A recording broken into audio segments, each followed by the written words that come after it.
Welcome back to the Budget Hawk YouTube channel.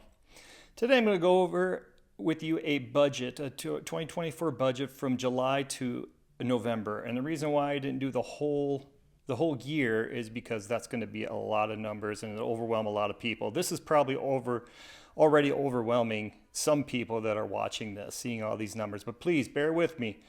You will understand these numbers when we're done with this. And then some of you, the other half of you, are looking at these and going, oh, fantastic. I want to see the numbers. I want to see what's happening. I want to see where the money's going. And so here's a real life example of a budget listed out as this family has done. Okay, so this is a single income. Okay, they make $7,140 a month. Okay. As we come down here, we see we have, there's 3 kids in the family also. So husband, wife, 3 kids. Okay, we have our needs, our wants, and down here we have our debt or savings. Okay, notice there is no debt. They have no debt. Okay, they were wondering where their money was going, and this budget had them do this budget to be able to look and see where their money's going. All right, so that's the purpose of this. So they had no debt. Their car's paid off. They do have a HELOC on their home that has $65,000 on it, but they haven't used it. Okay, so let's go through this real quick and let me explain what's going on here. The asterisk right here is the fixed expenses. So every time you see that, it's just a fixed expense. Okay, and a couple down here. All right, let's go over it real quick. So we have mortgage rent. They have $1,510 in their mortgage, and that seems really low. They must have got a really good interest rate on that. But we have electric. They have natural gas in their home. They have to pay water and garbage, unlike an apartment. This is their groceries. They have $1,700 for that. So this is what they're budgeting out of their check. Okay, this is what they're going to budget for each thing. Now, the electric is going to be variable, along with this is going to change month to month. Okay, these are going to everything else can change month to month. Okay, we have groceries. They have $1,700 a month for groceries. They have a phone. They have $280. Car insurance $350. Gas $240. Internet $75, and an HOA of $25. These are all their needs. This is what they need to live and survive. Now we come down to the wants. We have eating out. They have $400 for eating out. Spending money. They have $400 for spending money. Clothing, $100. Christmas gifts, $200. And birthday, Christmas, or birthday gifts, or just gifts in general, anniversary, baby showers, that kind of thing. Car repairs, tires, brakes, $200. Appliance repair or replace, $100. See, what they're doing is they're preparing and setting aside money. Now, a lot of people can just set aside money and put in their savings account, okay? But here they're allotting it out by car repairs and appliance repairs or replace, so that they can just pull from this category if they need to buy anything. If not, it just sits in their checking account. Then we have our entertainment, vacations. They want to plan a vacation, so they're putting away $200 for vacation. Kids activity, $100 a month for kids activities. Doctor visits and co-pays, $35. School supplies, $150. Car registration, yearly. This is the yearly fee. So whatever the car was, they divided that by the car registration. They divided that by 12, and they got $60 a month. Credit card yearly fees, whatever that is, divided by 12 is $60. And resort fees, $50. I have these other categories in here: entertainment, supplements. You don't have to use them. Renter's insurance, taxes if your house is already paid off. Okay? I would like to take a second to ask you to like and subscribe. It really helps in algorithms to get my information out there. If you find it useful, please like and subscribe. Thanks.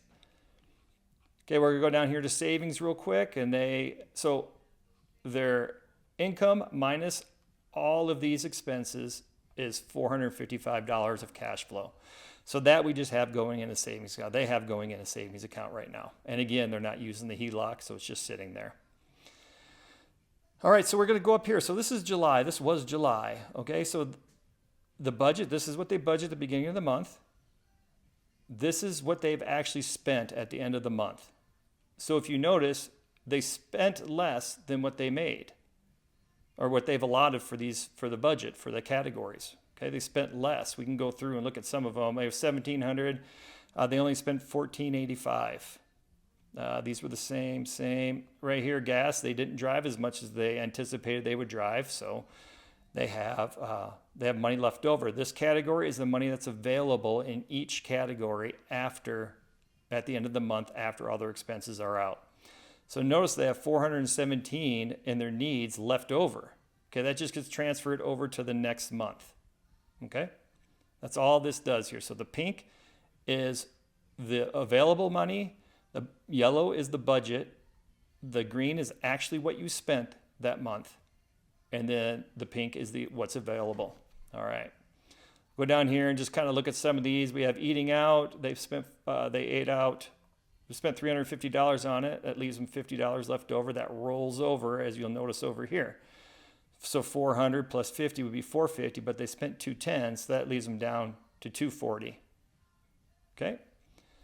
And so that's all they do. And so they just categorize every transaction and they put it in the category that it belongs in. That's all. That's all this is. And this showed them, hey, this is where my money's going. And when you actually do this, you may end up like these guys, you may end up spending less than what you need. Okay, so let's fast forward all the way to November. And I want to show you how much money is available. Throughout the month, obviously, they didn't buy clothes. Looks like they did some car repairs here, or maybe, I don't know, oil change or something. But if they're not spending the money, it just sits in the checking account. So I want to come back over here and look at November. So November, by the end of November, they had $1,731 that was available money. Over here, they ended up having $5,916 because they didn't spend a lot. And down at the bottom, for a total of savings, so they ended up, in their checking, they had almost $6,000, plus in their savings, they had $2,275.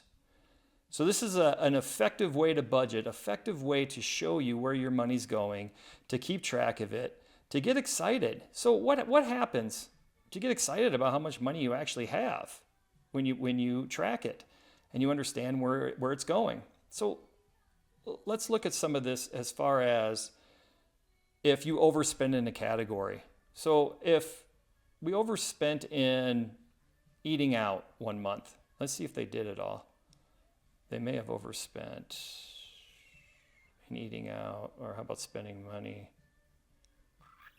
Oh, yeah, spending money right here. So they spent $634 in October. Well, they only had $400 budget, but remember, for the last 4 months, the last 3 months, they weren't hardly spending any and spending. Well, they spent some money over here. So they had $569 plus the $400. They spent $634. That leaves them still $335. And look over here in November, they spent $346, and they're still left with $389. So do you see how this compounds and this just kind of builds and the money's sitting there? If you budget and you take your transactions and categorize them all, and you keep track of it, you're going to find that you would have a lot of money left over. Unless, of course, you spend it all. I don't think this family's much of spenders. They seem to be more of the saver mindset. Let's go down here real quick. I just want to show you, if they had debts, we would list out the debts down here and the minimum monthly payments or any extra payments they would make. I mean, we could put the credit cards in here. If they had a car payment, we could put that in here. Loans, overdue taxes, HELOCs or line of credits that they have, or even student loans. I didn't add that one in there, but student loans could be another one in here. And you would just budget it, and you would know what money you need. And if you needed to they didn't need to get an extra job, they have plenty of money to make it.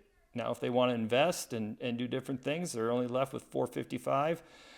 They can cut back on some of these as they go through and say, hey, we don't really spend this much on, I mean, we could look at some of these categories at the end of 5 months and see, well, like right here, well, this is vacations.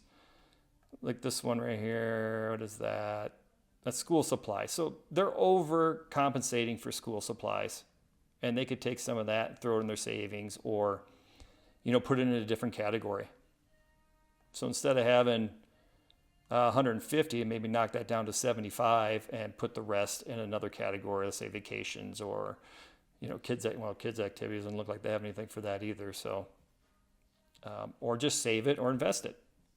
So that is all I wanted to show you. Oh, I just put up here, I want to let you know that the SE right here means self-employment. Groceries, we put cleaning supplies and toiletries in the grocery budget. So 1,700 is handling everything, their food, cleaning supplies, and toiletries. All right. Well, I hope you enjoyed this. I hope you got something out of it. And thank you for watching. Bye.